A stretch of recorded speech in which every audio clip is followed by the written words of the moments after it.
Hi, പുതിയൊരു വീഡിയോയിലേക്ക് സ്വാഗതം. ഈ വീഡിയോ ഹൈറിച്ചിനെ കുറിച്ച് തന്നെയാണ്. ഹൈറിച്ചിനെ കുറിച്ചല്ല, ഹൈറിച്ചോളികളെ തുരന്നു തിന്നുന്ന ഒരുത്തിനെ കുറിച്ചാണ്.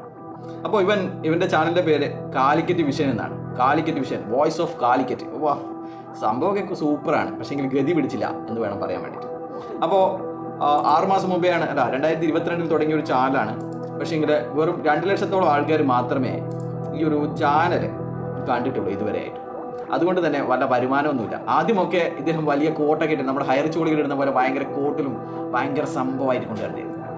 പക്ഷേങ്കിൽ ഇപ്പം അങ്ങനെയൊന്നുമില്ല. അവിടെ കമ്പ്യൂട്ടർ ഉണ്ട് എന്നേ ഉള്ളൂ. പക്ഷേങ്കിൽ ഇപ്പം പുള്ളിക്കാർക്ക് മനസ്സിലായി സംഭവം ഇത് ശരിയാവില്ല എന്ന്.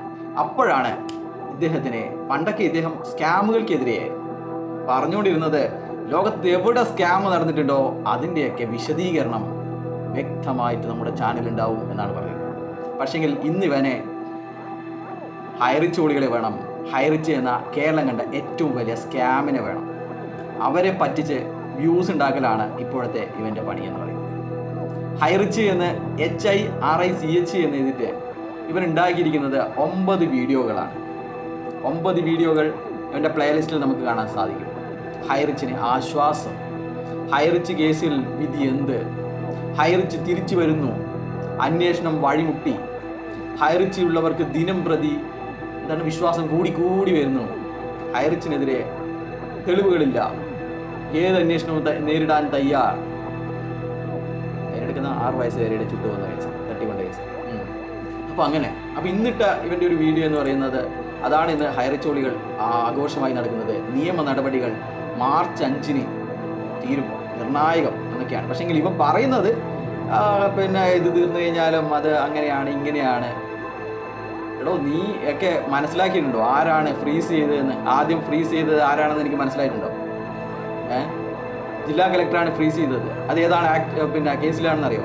അതിനുശേഷമാണ് ED വന്നിട്ട് ബാക്കിയുള്ളതും കൂടി ഫ്രീസ് ചെയ്തത്. ED ആണ് ബാക്കി ലീഡർമാരുടേതൊക്കെ ഫ്രീസ് ചെയ്തിരിക്കുന്നത്. എന്തുകൊണ്ടാണ് ലീഡർമാരിപ്പോൾ മിണ്ടാത്തതെന്നറിയോ? അവരുടെ ഗ്രൂപ്പിൽ വന്ന വോയിസ് എന്താണെന്നറിയോ? ആരും തന്നെ ഇതിനെക്കുറിച്ച് സംസാരിക്കരുതെന്നും ഇതിനെക്കുറിച്ച് സംസാരിക്കുന്നത്, ഇതിനെ ഇപ്പോഴും പ്രൊമോട്ട് ചെയ്യുന്നവരെ ED നിരീക്ഷിക്കുന്നുണ്ട് എന്നുമാണ് അവർ പറഞ്ഞിരുന്നത്. അതുകൊണ്ടാണ് അയ്യൂബന്മാർ അല്ലെങ്കിൽ താത്തമാർ, നമ്മുടെ ഡ്രാഗൺ ഫ്രൂട്ട് പോലെയുള്ള ചാനലുകളൊക്കെ നിശബ്ദരായത്. അപ്പോഴാണ് ഇവനെ പോലെയുള്ളവർ തമ്പനയിലിട്ടിട്ട് ആൾക്കാരെ പറ്റിക്കുന്നത്. ഇന്ന് ശരിയാവും, നാളെ ശരിയാവും എന്ന് ഇവനെ പോലെയുള്ളവർ പൈസ പോയ പാവങ്ങൾക്ക് പ്രതീക്ഷ കൊടുക്കുന്നത്. അങ്ങനെയുള്ളവർ കേസ് കൊടുക്കാതെ ഇങ്ങനെ നീട്ടിക്കൊണ്ടു പോകുന്നത്.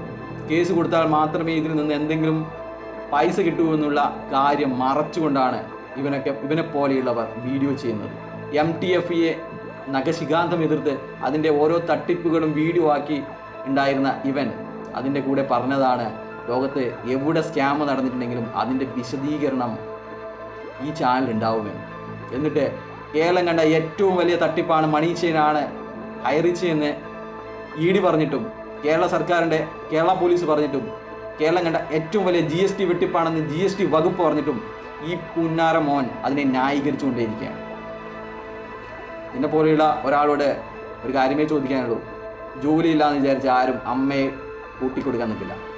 അത് മാത്രമാണ് നിന്നെപ്പോലെ ഇപ്പോഴും ന്യായീകരിച്ച് ഈ പാവങ്ങളുടെ പൈസ അടിച്ചുകൊണ്ട് പോയ ഇവന്മാരെ ന്യായീകരിച്ചുകൊണ്ട് വീഡിയോ ഇടുന്ന നിന്നോട് പറയാനുള്ളത്.